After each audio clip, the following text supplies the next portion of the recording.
there were a couple of synchronicities that happened for me, and I feel really called to share about divine synchronicities in general, devotion and fulfillment, and how the more we allow ourselves to see, to acknowledge, and to be grateful for the synchronicities, the more we allow life to fill us, and the more we can step into devotion and open our heart. And then let life fill us even more and reach that, or anchor in that fulfilled space.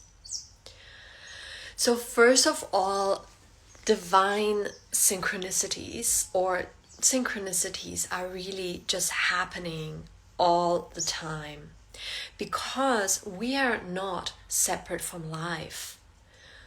We are not separate from anything. So everything is interwoven and connected and constantly communicating to each other. And we can see that in a beautiful example when we look at the mycelium net of the beautiful magic mushrooms. They all have an interwoven net under the earth where they communicate to each other. And also all the trees and the roots and all of that. So it's a beautiful example again to see in nature.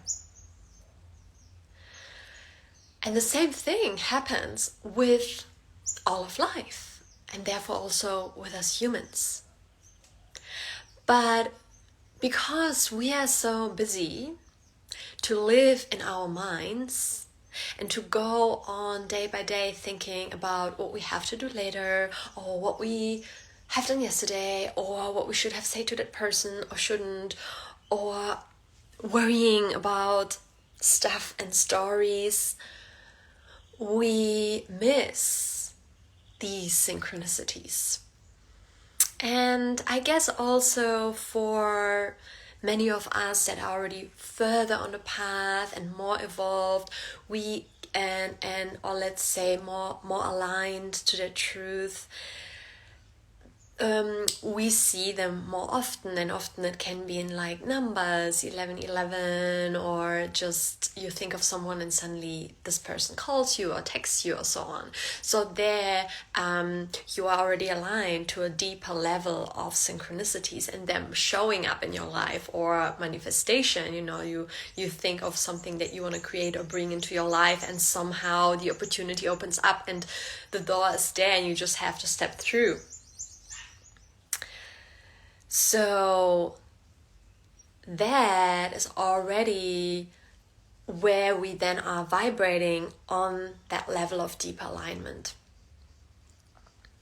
And to bring all of that a step deeper, it's really about noticing the little things, like nature signs, the wind, the birds, anything that nature shows us. And that's really how I like to live my life, to feel that nature is giving me signs and communicating with me all the time. And then again, not only nature, but really the divine through everything.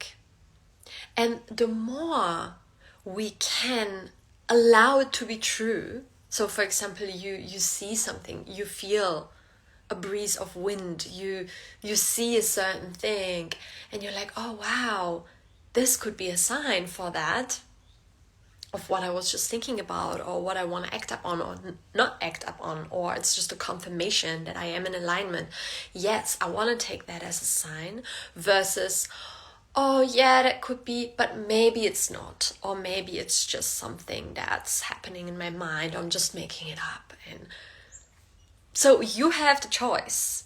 Whatever you choose is true. If you want to choose and believe that you're just making it up, then that's probably going to be true, because eventually you won't even see the things anymore, and life is just going to become a little more sterile.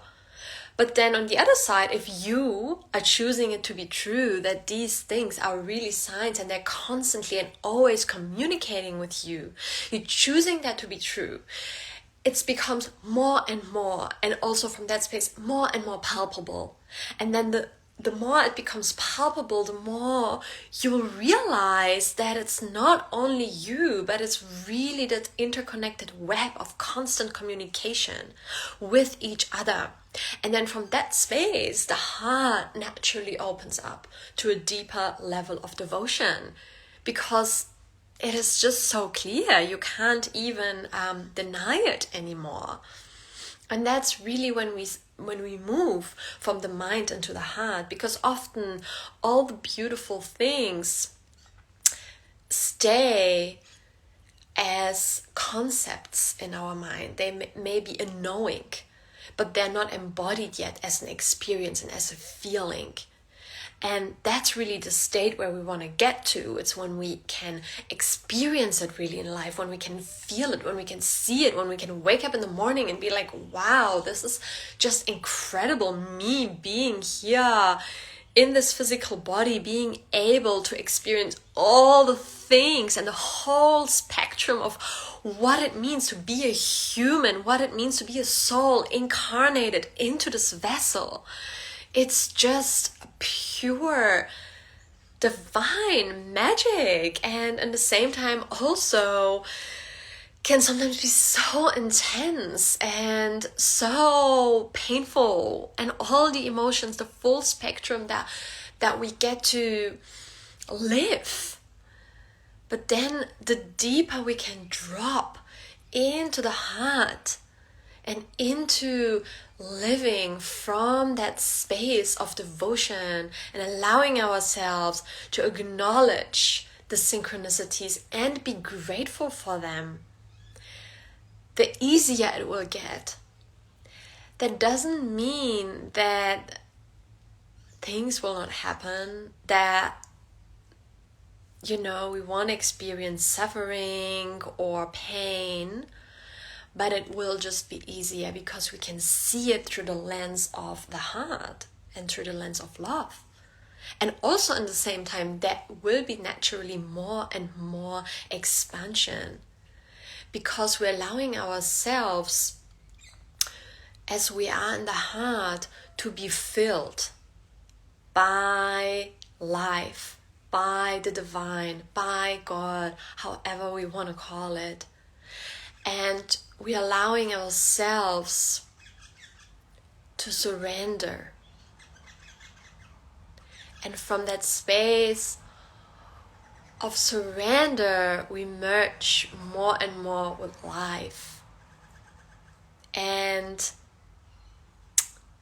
the edges dissolve and the veils of separation dissolves. And then again, coming back to the simple little mundane things in life suddenly become divine, because we see them as a synchronicity of something that was just exactly meant to happen in that moment and is exactly perfect in that greater web and grid of life. And when we live in that higher vibration, it's just so beautiful, because we are co-creating magic.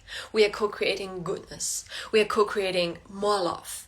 Versus when we live in that lower vibration where we don't want to see the magic, where we're constantly resisting to life, where we are constantly complaining and constantly seeking externally in order to find that fulfillment, we are actually creating and adding more to the web and the frequencies of the lower web, which are just knots and entanglements and spiky energies.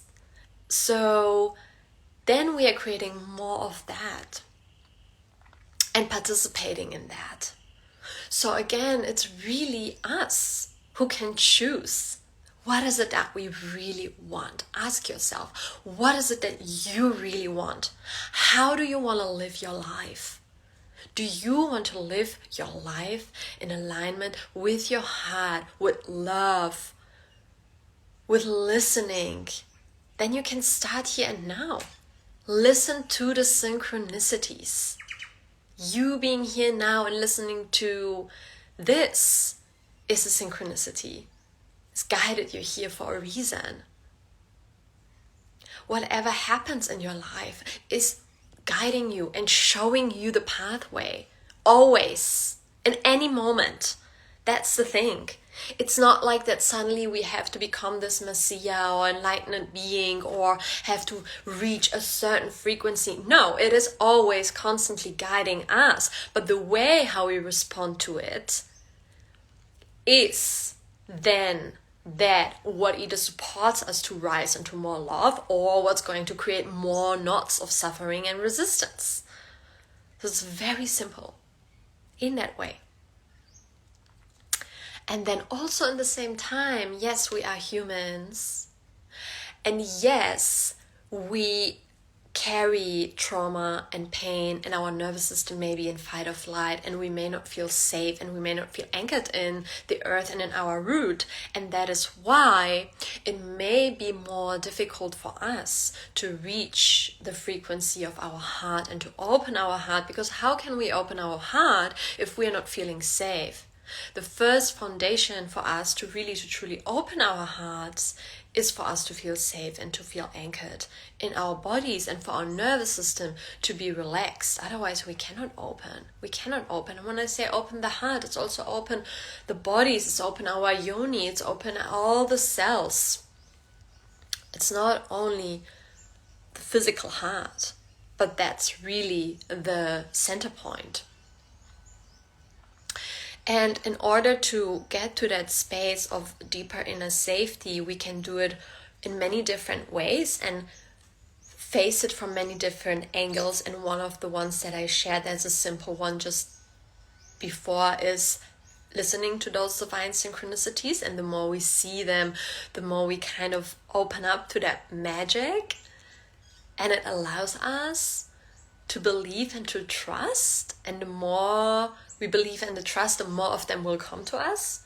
And then also in the same time really diving deep within and doing that inner work of our shadow, feeling our pain, feeling the trauma, feeling the stuck emotions, allowing ourselves to renew and reset by bringing in fresh breath of life into there, through letting our Shakti and all the energy that is available to us to move through us and to unlock the pieces. And sometimes that unlocking can look like very deep processes of intensity, of pain, of anger, of tears, of projections, of things happening in our life that we don't want to happen, of tragedies. And then again, we have the choice here. How do we want to work with that?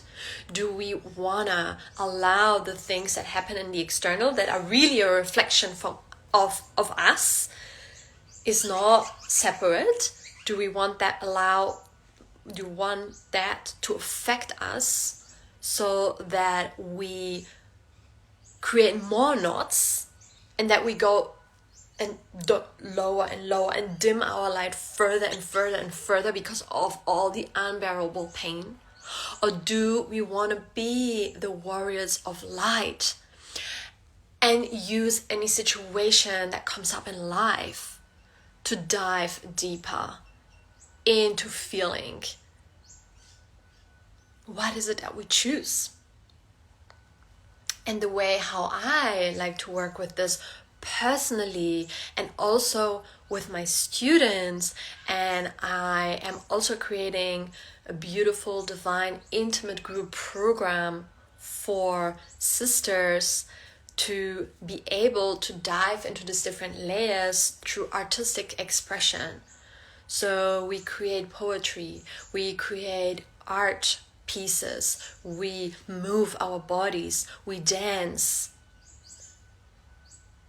And all of that allows us again to activate our inner Shakti and to move the blocked energy, because that's all that is needed. We only need to move the blocked energy, and the more we do that, the more free we can feel inside our bodies, and the more that freedom is going to be reflected in our life, and the more we can then feel fulfilled, because we're allowing ourselves to be filled by life, to be filled by love that is constantly around us, and we are finally able to open up to it, to receive it. But we must go through that journey of diving within, of diving into our root and into our womb, and just liberating the old stories, the old sanskaras from this lives, from other lives, from our lineage, from our ancestors. There's so much there, and yes, it's a continuous journey, but it becomes easier and easier and more flowing and more synchronistic as we go. So, beloved sister, and also for all beings that are watching the replay, I invite you to tune into your heart and feel into if you would like to go on a deeply transformational journey with me. And it's a journey of being guided into the depth and the core of your truth, and accessing that deep core of your truth through liberating yourself from the old story by using creative and innovative ways. It doesn't always have to be so heavy. It doesn't have to contain so much suffering. We can do it in a way that feels expansive and joyful and deep. And also in that journey, I'm going to be holding weekly sharing circles where you will be able to share, and where I will hear you and also guide you through the processes. So it's a very safe container that is intimate. It's going to be a small group of 6 women, and it's going to ultimately lead you to fully reclaim your inner queen and then co-create the life that you dream to live from your highest space, from your soul, from your divine and true highest self in your physical reality. So then anchoring that in and down and birthing it through your womb that is now restored and realigned into a higher, more crystalline vibration. So it's a very, very deep initiatic journey. If you feel the call to join me in that journey, please send me a message and I'll put you on the wait list for when the doors open. And also, if you feel inspired by anything of the sharings today, please share in the comments. I would love to hear from you, and I will see you soon. Bye, and have a beautiful day of the 22nd second, and actually that's where I'm in Australia, so here it's 2022. But for some it may be one day before, but when you watch it, it may already be the 2022. So, bye and see you soon.